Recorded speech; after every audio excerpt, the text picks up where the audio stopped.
നമ്മുടെ doctor Robin എന്ന് പറഞ്ഞുകൊണ്ട് ബിഗ് ബോസിലൊക്കെ വന്ന് ഡോക്ടറാന്ന് പറഞ്ഞ് ഡോക്ടറാണെന്ന് വെച്ചാൽ MBBS പാസ്സായിരുന്നു. പക്ഷെ അവൻ ഒരു ഡോക്ടറുടെ ജോലി അധികം നാൾ ചെയ്തിട്ടില്ലേ. ഒരു ഈ ICUലൊക്കെ ഈ പറഞ്ഞ പോലെ ഡ്യൂട്ടി ഡോക്ടറായിട്ടൊക്കെ നിന്നിട്ടുണ്ട്, കാഷ്വാലിറ്റി നിന്നിട്ടുണ്ട്.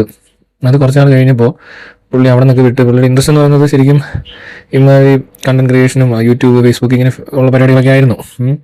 ടിക്ടോക്കിലോ അല്ലാണ്ട് ഇൻസ്റ്റയിലൊക്കെ ഉണ്ടാകുമെന്ന് തോന്നുന്നു. അങ്ങനെ പുള്ളി വളരെ ഫേമസ് ആയി. അത് കഴിഞ്ഞിപ്പോൾ രാഷ്ട്രീയത്തിലോട്ട് ഇറങ്ങി. BJP കൊണ്ടുവന്ന് പിടിച്ചു നിർത്തി. BJP കുറേ കാൻഡിഡേറ്റ്സിനെ ഏഷ്യാനെറ്റിൽ കൂടെ കൊണ്ടുവന്ന് ഫെയിം ആക്കിയിട്ട് ഇങ്ങനെ ചെയ്താന്നു. അയാൾ മെയിൻ ആളുകൾ ഒരാൾ ഡോക്ടർ റോബിനും വേറൊരാൾ അഖിൽമാരാറുമാണ്. ഇത് കണ്ടോ, ജലപീരങ്കിയുടെ മുമ്പിലൊക്കെ നിന്ന് ഭയങ്കര പരിപാടിയാണ്. എന്താ പറയുക, അങ്ങ് കണ്ടോ. ഇപ്പം ഈ കോക്രോച്ച് പാർട്ടി എന്നൊക്കെ പറഞ്ഞവർ എന്തിനാണ് സമരം ചെയ്തത്?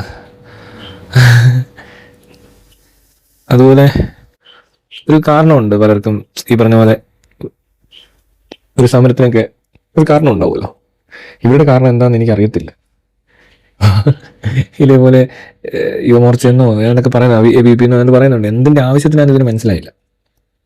എന്തോ ഉണ്ട്. എന്തായാലും ഈ റോബിനൊക്കെ കൂടെ കാണിക്കുന്നത് കണ്ടു കഴിഞ്ഞാൽ ഉറപ്പായിട്ടും അതൊരു തമാശയായിട്ട് തോന്നാനുള്ള സാധ്യതകൾ കൂടുതലാണ്.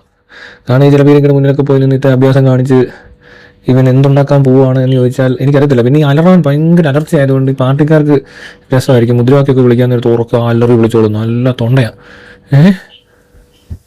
അതുകൂടാതെ നല്ല സൈസൊക്കെ ഉണ്ട്. അപ്പോൾ ഇതേപോലത്തെ പരിപാടിക്കൊക്കെ പോയ ഒരു എടുപ്പുണ്ട്. പിന്നെ ആളൊരു തറയൊന്നുമല്ല, കുറച്ച് ഡീസൻറ്റ് മനുഷ്യൻ തന്നെയാണ്. എനിക്ക് ആ കാര്യത്തിലൊന്നും ഡോക്ടർ റോബിനെ നമ്മൾ താത്തി കെട്ടാൻ പറ്റത്തില്ല. ക്വാളിറ്റി ഇല്ലാത്ത ആളൊന്നുമല്ല. പക്ഷേ ഇവനിപ്പോൾ ഇവിടെ ഇറങ്ങിയേക്കുന്നത് എന്തിനാണെന്ന് പോലും അറിയത്തില്ല. ഇവിടെ ഇപ്പോൾ എന്തുദ്ദേശിച്ച് വന്നിട്ടുള്ളതാണെങ്കിലും കൊള്ളാം, നടക്കാൻ പോകുന്നില്ല. കാരണം റോബിനെ ഒരുപോലെ ചവിട്ടി പുറത്താക്കും. കാരണം ഡോക്ടർ റോബിൻ ഒരു രാഷ്ട്രീയക്കാരനായിട്ടൊക്കെ കാണുക എന്ന് പറയുന്നത് സത്യം പറഞ്ഞാൽ ഏതൊരു ആൾക്കാർക്ക് പറ്റുമെന്ന് എനിക്കറിയത്തില്ല. ഒരു തമാശയ്ക്കൊക്കെ വേണമെങ്കിൽ ഇങ്ങനെ കുറച്ച് ഇമാതിരി ഷോയ്ക്കൊക്കെ പോകാം, വെറുതെ കിടന്ന് ഒരു പബ്ലിസിറ്റി കിട്ടുന്നുണ്ട്. ഇവനിങ്ങനെ കിടന്ന് ഓഡിയൻസ് അടക്കം ചെയ്യുമ്പോൾ ഈ വീഡിയോ ഒക്കെ വൈറലാവുന്നുണ്ട്. അപ്പോൾ അതിനൊക്കെ യൂസ് ചെയ്യുന്നതാണ്. അല്ലാതെ ഒരു പാർട്ടി പ്രവർത്തകൻ എന്ന രീതിയിലൊന്നും ഇവ മാറിയിട്ട് പ്രത്യേകിച്ച് കാര്യമൊന്നും ഉള്ളതായിട്ട് എനിക്ക് തോന്നുന്നില്ല. കാരണം പിന്നെ വേറൊരു കാര്യമുണ്ട്, എവിടെയെങ്കിലും കുറേ വർഷം കഴിയുമ്പോൾ സുരേഷ് ഗോപിയൊക്കെ വന്ന് നിന്ന പോലെ ആകുമോ എന്ന് ചോദിച്ചാൽ ഇപ്പോൾ കേന്ദ്രത്തിലൊക്കെ ഏകദേശം BJPക്ക് നല്ല തിരിച്ചടി കിട്ടിക്കൊണ്ടിരിക്കുകയാണ്. അത് വല്ലാത്തൊരവസ്ഥയിലോട്ടാണ് പൊയ്ക്കൊണ്ടിരിക്കുന്നത്. ആ സ്ഥിതിക്ക് കേരളത്തിൽ എനിക്ക് പ്രതീക്ഷിക്കുക വേണ്ട. അതിപ്പോൾ കോൺഗ്രസ് പാർട്ടിയുടെ ഈ സമരമൊക്കെ തന്നെ കണ്ടപ്പോൾ തന്നെ മലയാളികൾക്കെല്ലാം കാര്യം മനസ്സിലായിട്ടുണ്ട്. ഇവിടെ അങ്ങനെ വാർത്തകളൊന്നും അധികം വന്നിട്ടില്ല, അല്ലെങ്കിൽ അങ്ങ് കണ്ടന്റ് ആവുന്നില്ല എന്ന് കരുതി ഇതാർക്കും മനസ്സിലാവുന്നില്ലെന്നൊന്നും ആരും വിചാരിക്കരുത്. മനസ്സിലായോ? ശരിക്കും പറഞ്ഞാൽ മോഡിയെ പല രീതിയിലും ഇപ്പോൾ RSS തഴയുന്നു. ഇനി മറ്റേ സംഘിയുടെ കാര്യം അറിയത്തില്ല, സംഘപരിവാർ എന്താ ചെയ്യുന്നത് അറിയത്തില്ല. അല്ലെങ്കിൽ ഇവരൊക്കെ തമ്മിൽ ചെറിയ ചെറിയ ക്ലാഷൊക്കെ അവിടെ കണ്ടു തുടങ്ങി. പിന്നെ പപ്പുനെ കൊണ്ട് എന്തിനാണെങ്കിലും കൊള്ളത്തില്ല. ഞാൻ അന്നേ പറയും, BJP RSS സ്പ്ലിറ്റ് ആയിട്ട് അടുത്തതെന്ന് പറയുന്നത് ആ ഒരു തരത്തിലായിരിക്കും. BJP ഒരു കോൺഗ്രസ് മോഡലും RSS കുറച്ചുകൂടെ തീവ്രത കാണിക്കുന്ന തരത്തിൽ വീണ്ടും രാജ്യസ്നേഹം അല്ലെങ്കിൽ ഈ പറഞ്ഞ പോലെ ഹിന്ദുത്വം അങ്ങനെ പറഞ്ഞുകൊണ്ട് കുറച്ച് സാധനങ്ങളായിട്ട് വന്ന് കുറച്ചുകൂടി തീവ്രത കാണിച്ച് കഴിയുമ്പോഴത്തേന് RSSന് വേണേൽ ഇന്ത്യ ഭരിക്കാനൊക്കെ പറ്റും. അപ്പോൾ ഈ കോൺഗ്രസിന് ഇല്ല. കോൺഗ്രസ് സംവിധാനത്തിൽ ആരും ഇല്ല. പപ്പു മാത്രമേ ഉള്ളെന്ന് തോന്നുന്നു. പപ്പു അമ്മയും പെങ്ങളും അവർ ഈ കുടുംബക്കാരുണ്ട്. പിന്നെ ഇവിടെയും കുറച്ച് കുടുംബക്കാരൊക്കെ ഉണ്ട് കേരളത്തിൽ. ഈ ഫാമിലി ഭയങ്കര സംഭവമാണെന്ന് പറഞ്ഞിരുന്നു കഴിഞ്ഞാൽ എന്ത് ചെയ്യാൻ. അപ്പോൾ ഈ പറഞ്ഞ പോലെ എന്താ പറയുക, ഈ റോബിനൊക്കെ ഇവിടെ കിടന്ന് വെള്ളം കോരാവുന്നേ ഉള്ളൂ. വെള്ളം കോരുന്നതെന്നല്ല പറയേണ്ടത്, വെള്ളം ഏറ് കൊള്ളാവുന്ന ഇങ്ങനെ ജലപീരങ്കികൊണ്ടുള്ള സംഭവമൊക്കെ കൊള്ളാവുന്നേ ഉള്ളൂ. വെള്ളം കോരണ്ടേ, ഇപ്പോൾ കോരി ഒഴിക്കുന്നുണ്ട് ആൾക്കാർ. പ്രത്യേകിച്ച് ഗുണമൊന്നും ഉണ്ടാകാൻ പോകുന്നില്ല. യാതൊരു സംശയം വേണ്ട. ഇനി 5 വർഷം സമയമുണ്ട്. അതിനിടെ റോബിനിവിടെ കിടന്ന് വെള്ളത്തിന് മുന്നിൽ കിടന്ന് ചാടിയാലും തുള്ളിയാലും ഒന്നും അങ്ങനെ ആരും മതം വെക്കാനൊന്നും പോകുന്നില്ല.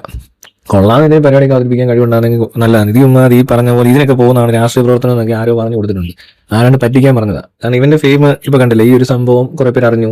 ഇപ്പൊ ഈടാണോ പരിപാടി പോലും അറിയത്തില്ല. ഇവരൊക്കെ മറ്റേ എന്താ നമ്മുടെ അഖിൽമാരാർ ഇതിനകത്ത് ഇറങ്ങി കഴിഞ്ഞപ്പോൾ തൊട്ട് പറയാൻ തുടങ്ങിയത് വീട്ടില് സാബുവിന് ഫണ്ട് കിട്ടി BJPന്ന്, എന്നിട്ട് അതെനിക്ക് കിട്ടിയില്ല എന്നൊക്കെ പറയുന്ന പോലെ റോബിന് വല്ല ഫണ്ട് കിട്ടുമെന്നോ കൊടുക്കുന്നുണ്ടോ എടുക്കുന്നുണ്ടോ എന്ന് എനിക്കറിയത്തില്ല. അത് മാത്രമല്ല കുറച്ചാളെ ഇനി ഇവനും വന്നിരുന്ന് അവിടെ നിന്ന് കിട്ടിയില്ല ഇവിടെ നിന്ന് കിട്ടിയില്ലെന്ന് പറയുമെന്ന് എനിക്കറിയത്തില്ല. ഇവൻ 2020 വഴിയാണോ ഇലക്ഷൻ മത്സരിച്ചത്, അതോ BJPയുടെ തന്നെ കാൻഡിഡേറ്റ് ആണോ അറിയത്തില്ല. എന്തോ വന്ന് ഇതൊന്നും അറിയേണ്ട ആവശ്യമില്ല.